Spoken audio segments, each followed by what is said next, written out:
Hey guys, for this tutorial, I'll be showing you how you can filter specific data in Google Sheets. So first you want to select the row or the column of which you want to filter the data. I'm going to filter the data of column D. Then go to the top left and click on data. Then you will see create filter here. So you just want to click on that. And as you can see, a filter button appears here at column D. So I'm just gonna go ahead and click on that. And then let's say that I want to filter the occupations that has officer in it. So I'm just going to click on filter by condition. We're going to click on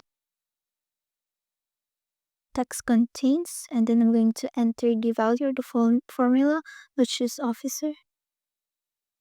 And then I'm going to click on OK. So as you can see, it filtered the occupation that has officer on the title. So that's it. Thanks for watching.